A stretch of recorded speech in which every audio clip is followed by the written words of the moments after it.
El domingo pasado iniciamos el estudio de la primera carta del apóstol Pedro, la cual él dirige a los expatriados de las distintas regiones del norte de Asia Menor. Estos hermanos, como mencioné el domingo pasado, estaban atravesando por momentos muy difíciles, por persecuciones y por sufrimientos. Pedro da su salud inicial en los primeros dos versículos.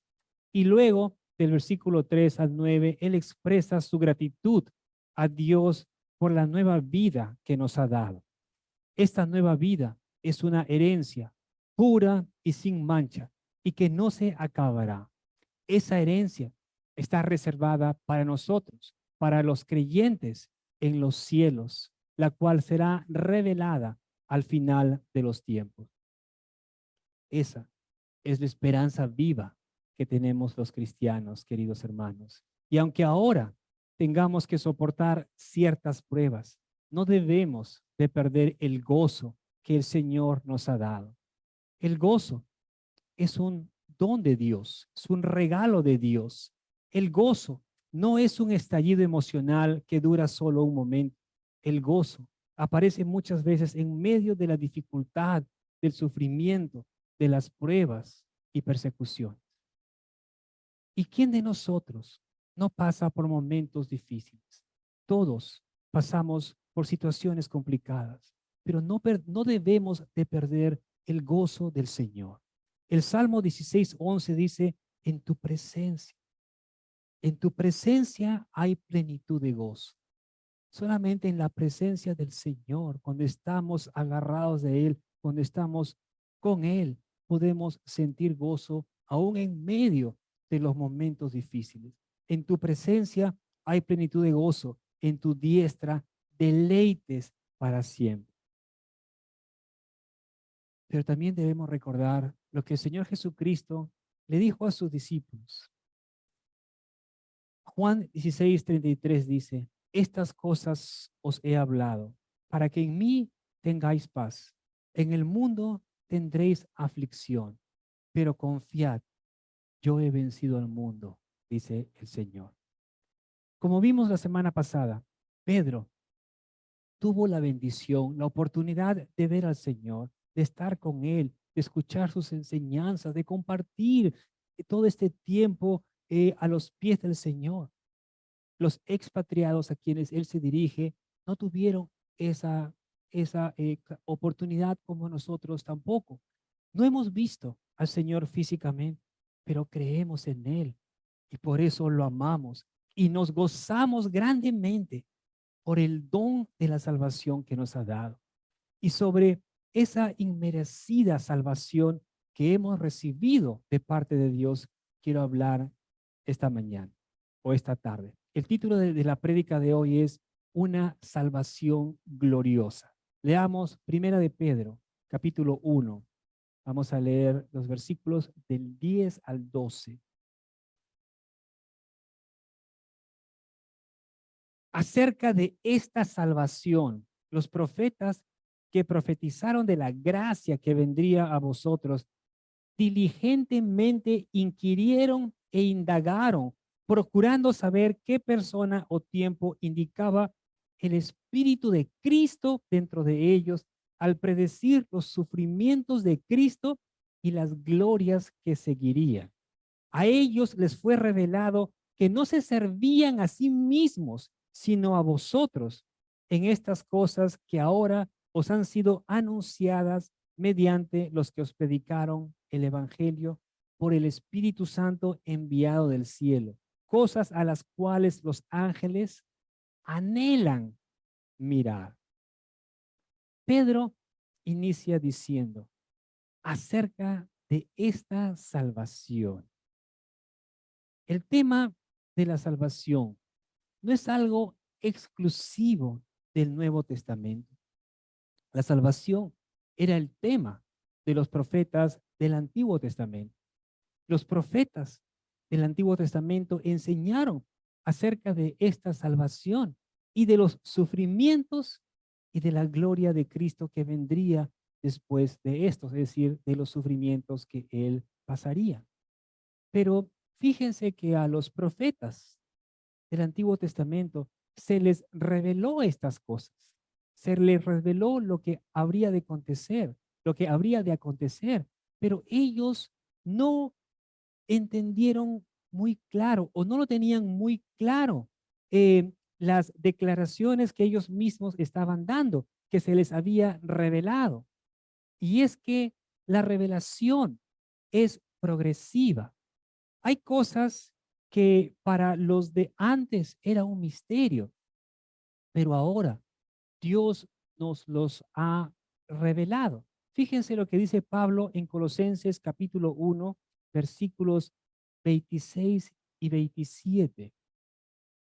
Pablo dice aquí, el misterio que había estado oculto desde los siglos y edades, pero que ahora, fíjense, anteriormente habían ciertas cosas que no habían sido reveladas, era un misterio, dice, pero que ahora ha sido manifestado, es decir, revelado a sus santos, a quienes Dios quiso dar a conocer las riquezas de la gloria de este misterio entre los gentiles, que es Cristo en vosotros, la esperanza de gloria. Nosotros en este tiempo, queridos hermanos, por la gracia de Dios, podemos decir o puedo decir que tenemos más luz. Podemos entender mejor las cosas porque lo que estaba profetizado acerca del Mesías ya se cumplió. Cristo ya vino, murió y resucitó y está sentado a la diestra del Padre. Pero además de eso, tenemos la gran bendición de contar con la revelación completa de Dios, la revelación escrita de Dios aquí en la Biblia, cosa que los antiguos no tenían. Nosotros tenemos la revelación completa, hermanos. El ejemplo más claro que los profetas del Antiguo Testamento no entendían completamente lo que estaban profetizando en ese momento. Lo vemos en Daniel y en sus visiones. Ustedes se acordarán que habrá sido un año, un poco más, estudiamos el libro de Daniel. Veamos estos dos versículos en los que Daniel va a decir que él no entendía muy bien lo que se le había revelado. Daniel 8:27. Yo, Daniel, me sentí agotado y enfermo algunos días. Después me levanté y atendí los asuntos del rey, pero yo estaba espantado a causa de la visión y no había nadie que la interpretara. Él no la podía entender completamente. Fíjense que la visión era, pues, era tan grande que él estaba aterrado. Decía, pero ¿qué significa esto? No hay nadie que me la pueda explicar, que me la pueda interpretar. Otro versículo, Daniel 12:8. Acá hasta dice más claro al inicio, yo oí, pero no pude entender. Fíjense que él escribe lo que Dios le había revelado, pero él no podía entender completamente lo que estaba diciendo. Dice, yo oí, pero no pude entender. Entonces dije, Señor mío, ¿cuál será el resultado de estas cosas?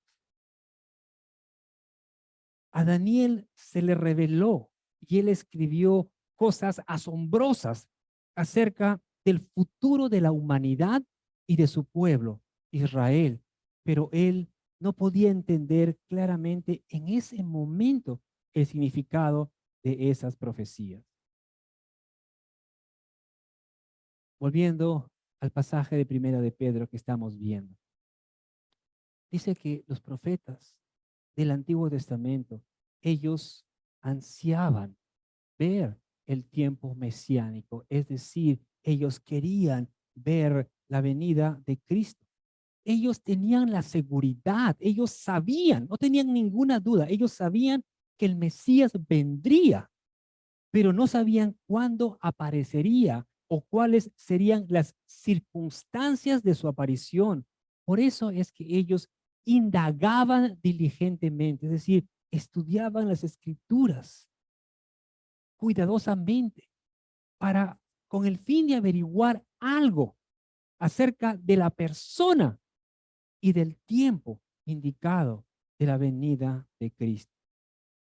Lucas 10:24 dice lo siguiente: porque os digo que muchos profetas y reyes desearon ver lo que vosotros veis y no lo vieron, y oír lo que vosotros oís y no lo oyeron. Pablo le está diciendo, o perdón, Lucas les está diciendo a quienes se dirige en ese momento. Los profetas del Antiguo Testamento y los reyes, ellos hubiesen querido ver, hubiesen querido oír, pero no pudieron. Pero ustedes han visto y han oído. Y lo mismo va para nosotros. Nosotros ahora hemos visto y hemos oído, tenemos la revelación completa de Dios, cosa que en el Antiguo Testamento no lo tenía. Ahora, estas profecías incluían los sufrimientos y las glorias de Cristo. Y fíjense que ambas están en plural, sufrimientos y glorias. Lucas 24:6 dice lo siguiente: no era necesario que el Cristo padeciera todas estas cosas y entrara en su gloria. En los evangelios vemos algunos aspectos de los sufrimientos de Cristo, como el odio de la gente. Sabemos que muchos de sus compatriotas odiaban al Señor, la traición de su amigo, el abandono de sus discípulos, su flagelación, su crucifixión, etcétera. Y en cuanto a las glorias de Cristo, podemos mencionar su transfiguración, su resurrección, su glorioso retorno, su reino. En el versículo 12 que estábamos estudiando, el texto dice que a ellos, refiriéndose a los profetas, a ellos les fue revelado que no se servían a sí mismos, sino a nosotros. Él dice a vosotros, dice Pedro ahí, los mensajes que los profetas del Antiguo Testamento recibieron de parte de Dios. La revelación que ellos recibieron en ese momento no era para ellos, ni tampoco para el tiempo o para sus contemporáneos, sino que era para las generaciones futuras, para nosotros, para la iglesia.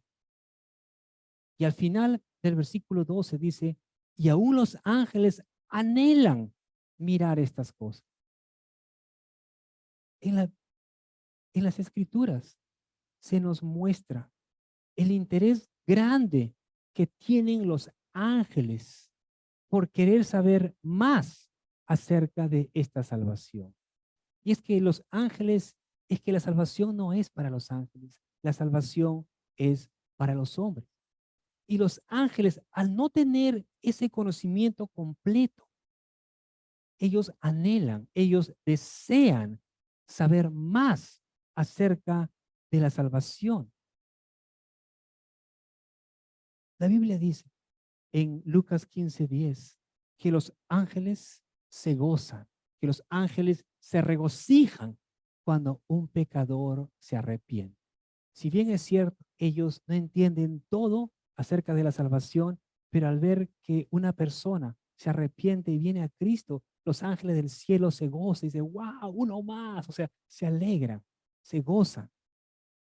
La frase anhelan mirar, en el original se refiere a inclinarse. Así que lo que quiere decir cuando dice, aún los ángeles anhelan mirar estas cosas, los ángeles se inclinan para ver, para poder observar mejor. Ellos hacen eso, ellos se inclinan con la finalidad de tener una mejor perspectiva de las cosas. No es que ellos dan una simple mirada, no, sino que observan cuidadosamente. Leamos los versículos del 13 al 21. Primera de Pedro 1, del 13 al 21. Por tanto, ceñid vuestro entendimiento para la acción. Sed sobrios en espíritu. Poned vuestra esperanza completamente en la gracia que se os traerá en la revelación de Jesucristo. Como hijos obedientes, no os conforméis a los deseos que antes teníais en vuestra ignorancia, sino que así como aquel que os llamó es santo, así también sed vosotros santos en toda vuestra manera de vivir, porque escrito está, sed santos porque yo soy santo. Y si invocáis como Padre a aquel que imparcialmente juzga según la obra de cada uno, conducíos en temor durante el tiempo de vuestra peregrinación, sabiendo que no fuisteis redimidos de vuestra vana manera de vivir, heredada de vuestros padres con cosas perecederas como oro o plata, sino con la sangre preciosa, sino con sangre preciosa, como de un cordero sin tacha y sin mancha, la sangre de Cristo, porque Él estaba preparado desde antes de la fundación del mundo, pero se ha manifestado en estos últimos tiempos por amor a vosotros, que por medio de Él sois creyentes en Dios, que le resucitó de entre los muertos y le dio gloria, de manera que vuestra fe y esperanza sean en Dios. Ese, por tanto, que Pedro menciona al inicio del versículo 13, da a entender que hay una conexión entre esta sección que acabamos de leer con lo que hemos venido hablando en los versículos anteriores del 10 al 12. Y a lo que se refiere es a la salvación gloriosa que hemos recibido de parte de Dios.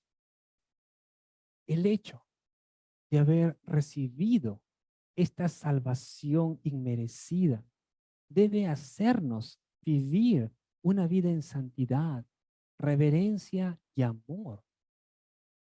Si los profetas del Antiguo Testamento y aún los ángeles tenían el anhelo, el deseo de saber más acerca de esta salvación, ¿cuánto más nosotros, los creyentes de este tiempo, debemos de poner atención y cuidado con lo que Dios nos ha dado, con esa gloriosa salvación? Pedro, en el versículo 13, va a dar una serie de mandatos a los creyentes. Eh, Les va a decir, y también nos va a decir a nosotros, ceñid vuestro entendimiento para la acción, sed sobrios en espíritu, poned vuestra esperanza completamente en la gracia que se os traerá en la revelación de Jesucristo. Lo primero que Pedro dice es, ceñid vuestro entendimiento para la acción. En otras palabras, preparen su mente para actuar. La Reina Valera del 60 dice, ceñid los lomos de vuestro entendimiento.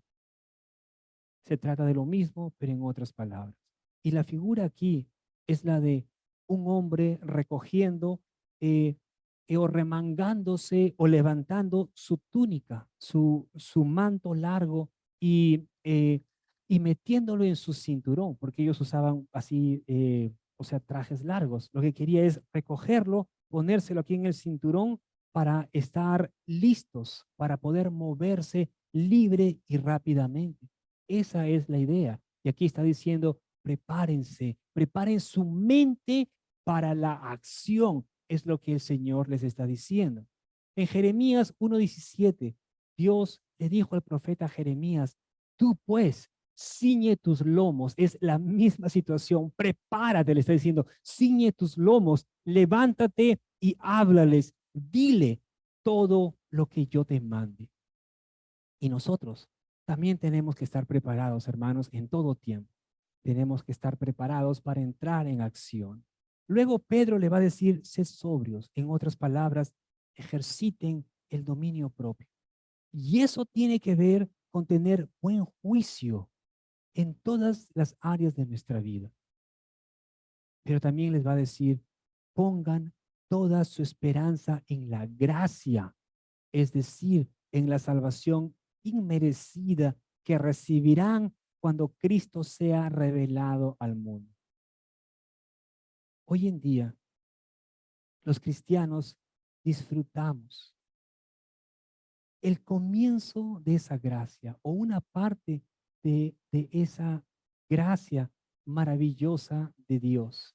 Pero cuando el Señor regrese por segunda vez, disfrutaremos de la completa gracia de Dios, porque seremos como Él es. Leamos lo que dice Primera de Juan 3:2.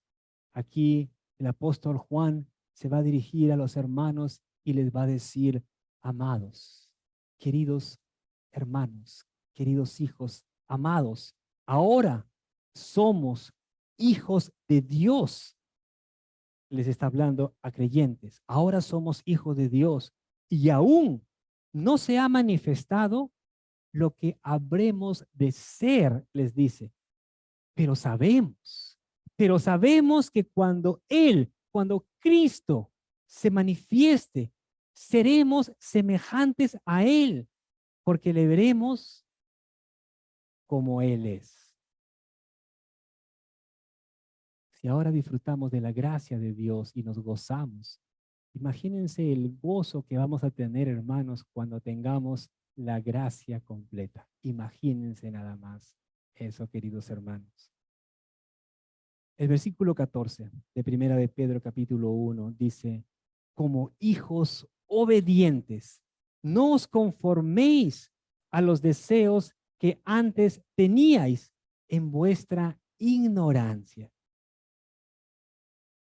Al venir a Cristo, al aceptar a Cristo, venimos a ser hijos de Dios.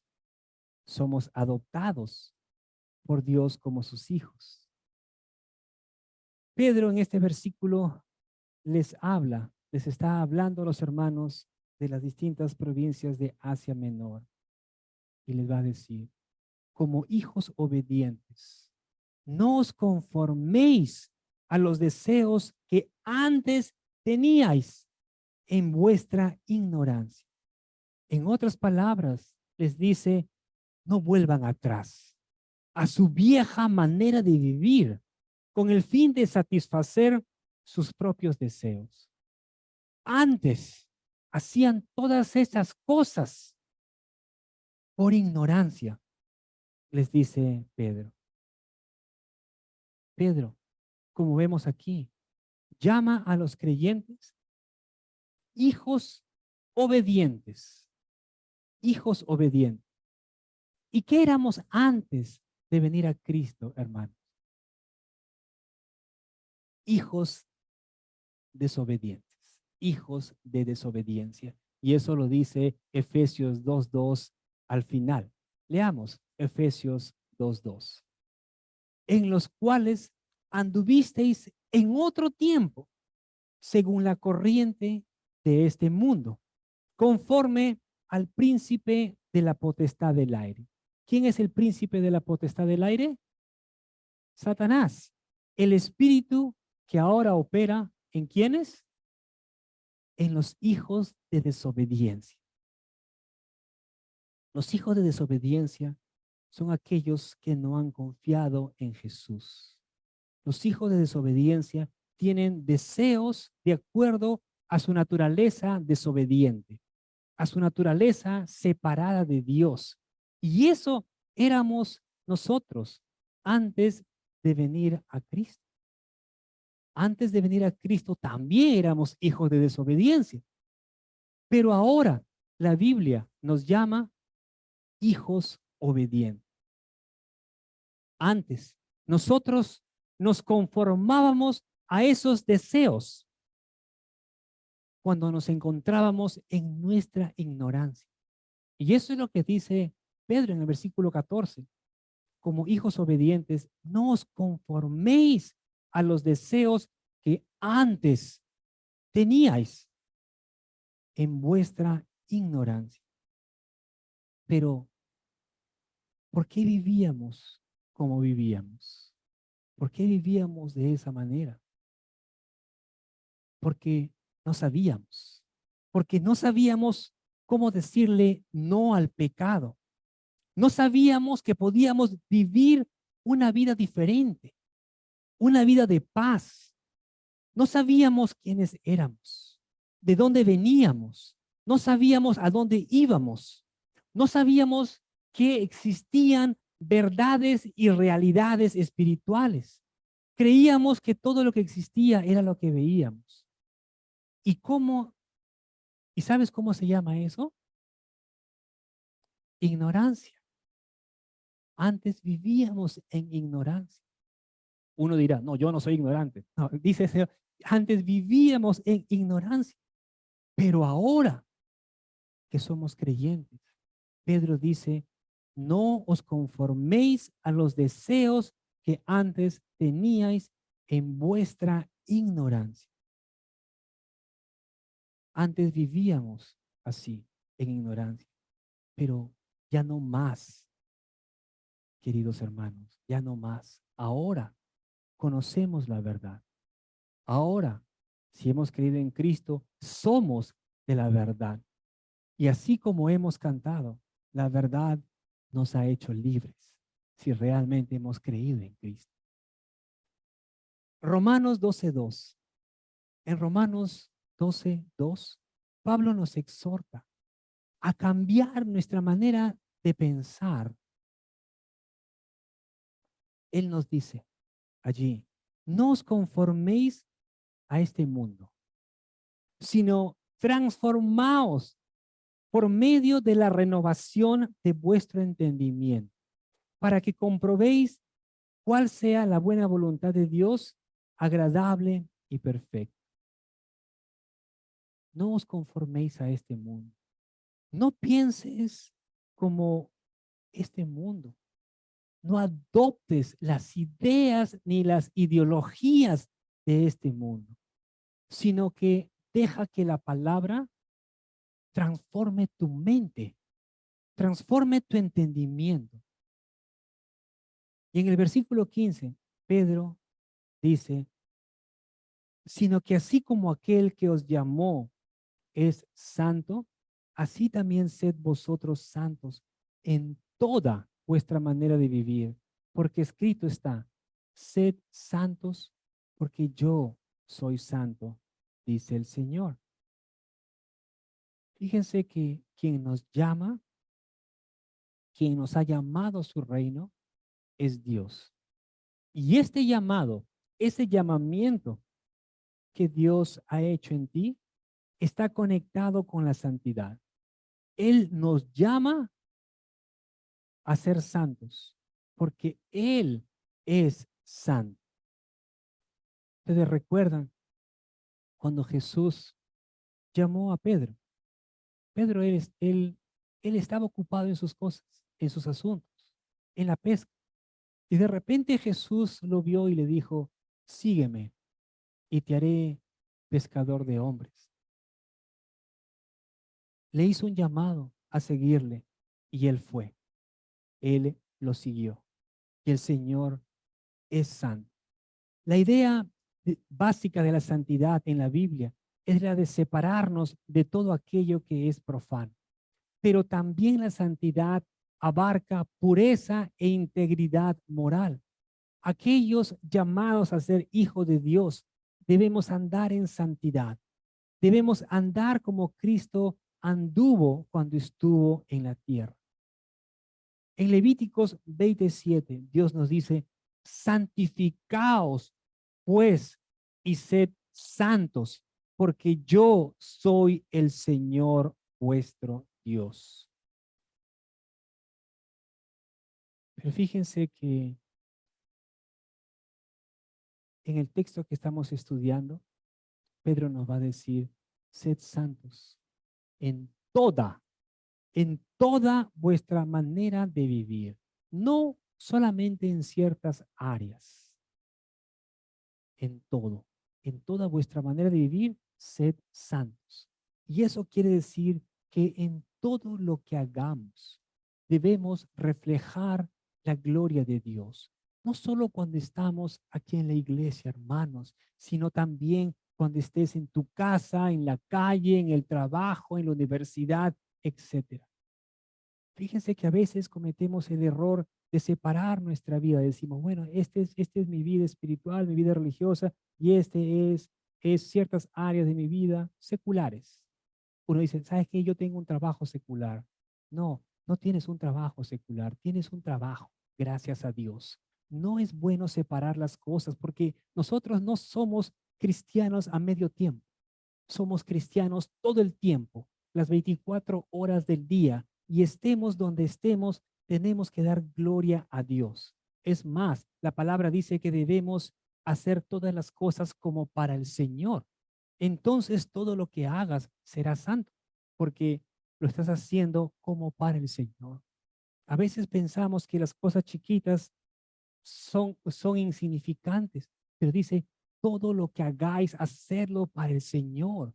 Si te toca limpiar algo, lavar los platos en la casa, ayudar, hazlo como para el Señor.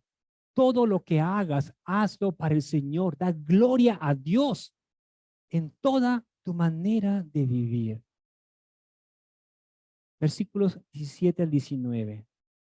Y si invocáis como Padre a aquel que imparcialmente juzga según la obra de cada uno, conducíos en temor durante el tiempo de vuestra peregrinación, sabiendo que no fuisteis redimidos de vuestra vana manera de vivir, heredada de vuestros padres, con cosas perecederas como oro o plata, sino con sangre preciosa, como de un cordero sin tacha y sin mancha, la sangre de Cristo.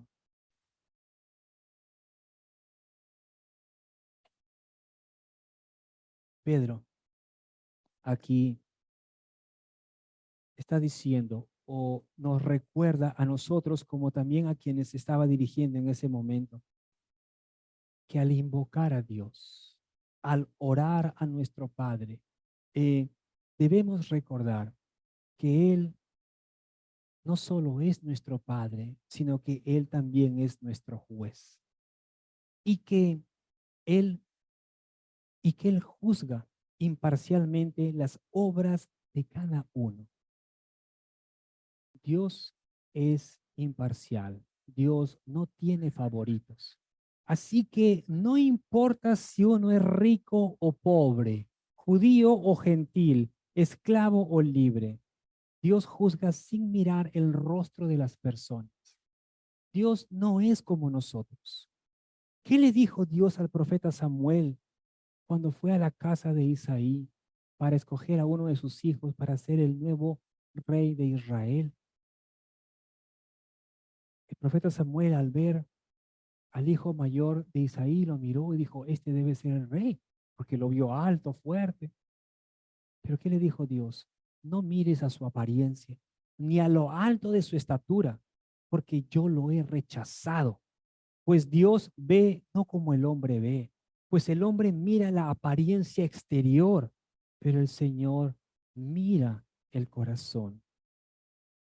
Y sabiendo que Dios, que es también nuestro juez y que un día vamos a estar delante de Él y que vamos a tener que dar cuentas de todo lo que hemos hecho. Pedro exhorta a los hermanos, les dice, ¿cómo no han de vivir con temor? ¿Cómo no he de conducirnos con temor reverente durante nuestro tiempo de peregrinación en este mundo? Fíjense, hermanos, y lo hemos hablado la semana pasada, que al venir a Cristo, nuestra ciudadanía cambia. La ciudadanía de un cristiano está en los cielos. Y desde el momento que venimos a Cristo, nos convertimos en extranjeros y peregrinos en este mundo. Y por eso es que, Señor, ahora que tenemos una nueva ciudadanía, que tenemos promesas, herencias reservadas para nosotros en los cielos, es que el Señor quiere que ahora pensemos de una manera distinta. Y por eso nos dice que nuestra mente tiene que ser renovada, tiene que ser transformada.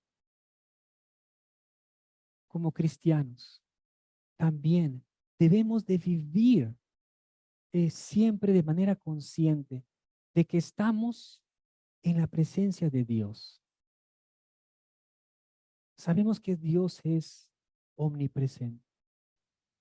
Sabemos que está en todo lugar. Pero a veces nos olvidamos y pensamos que Dios no nos ve. No, sí, Dios está. Dios está con nosotros en todo tiempo. Y es más, su mirada está constantemente sobre nosotros. Los ojos de Dios están puestos sobre ti si eres su hijo, si eres su hija.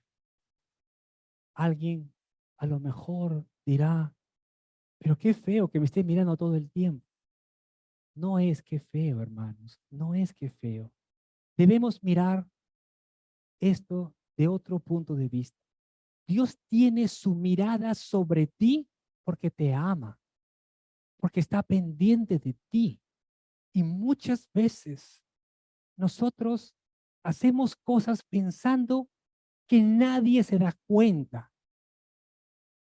cuando debemos estar conscientes que Dios sabe todo lo que haces y que un día vas a tener que dar cuentas de tus actos. Y por eso es que Pedro nos dice que nos conduzcamos con temor durante el tiempo de nuestra peregrinación, hermanos, durante el tiempo de vida que vamos a estar en este mundo. Desde el momento que nosotros venimos a Cristo, tenemos una nueva vida y nuestra vida va siendo transformada. Nosotros no podemos ser igual a como éramos antes. Y si tu vida no ha cambiado, entonces examínate a ti mismo para ver si estás en la fe, porque a lo mejor puedes haber pensado que eres cristiano cuando no lo eres, porque nuestra vida tiene que ser distinta, tiene que ser transformada. La relación que hay entre Dios y sus hijos no es de miedo. Cuando habla acerca de que andemos en temor del Señor, está hablando de ese temor reverente, de respeto. Así como los padres esperamos que nuestros hijos nos respeten, cuánto más nosotros debemos de respetar y de honrar a nuestro Padre Celestial. Pedro también nos recuerda el enorme costo de nuestra redención. Cuando hablamos de redención, estamos hablando de salvación. Marcos 10:45 dice, porque el Hijo del Hombre no vino para ser servido, sino para servir y para dar su vida en rescate por muchos. El versículo 18 de Primera de Pedro, capítulo 1, dice que fuimos redimidos de nuestra vida vacía, que heredamos de nuestros padres, es decir, de esa vida vacía, de esa vida vana. La frase vana manera de vivir describe un estilo de vida que carece de propósito, una vida que es infértil, inútil. Cuando aún no conocíamos a Cristo, vivíamos por vivir, podíamos tener nuestros sueños, pero no había un propósito real para tu vida. Tú podías esforzarte por conseguir muchas cosas, por tratar de llenar ese vacío que había en tu corazón. Pero ese vacío solamente lo llena Cristo cuando viene a la vida de uno. De otra manera, la gente se esfuerza tratando de conseguir más, tratando de tener esto y el otro, llenando con cosas su vida.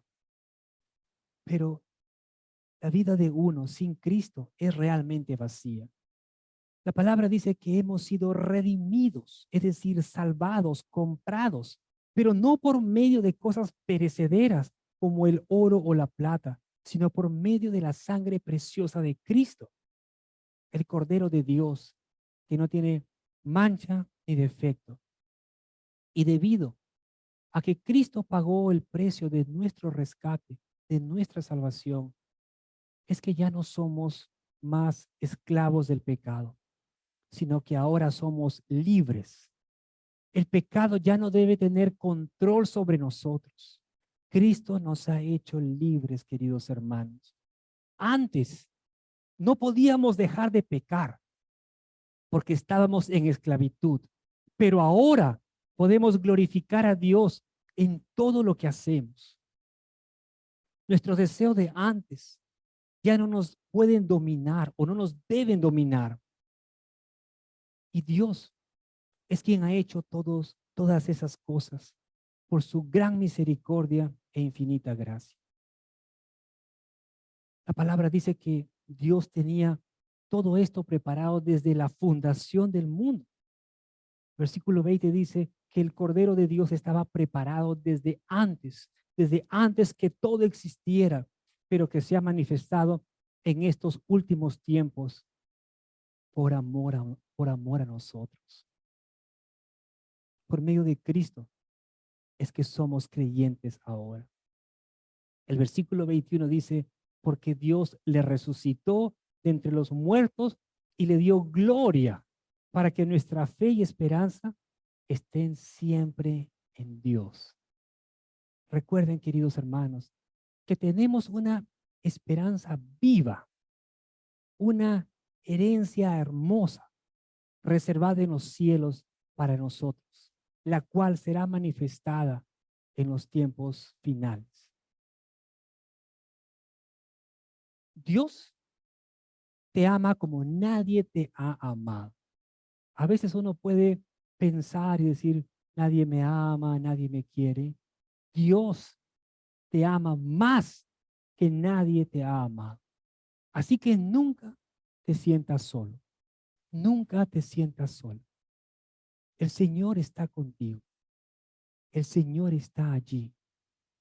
Y es por ese gran amor que Dios tiene por ti y por mí, que envió a su Hijo unigénito al mundo, para que todo aquel que cree en Él no se pierda, mas tenga vida eterna.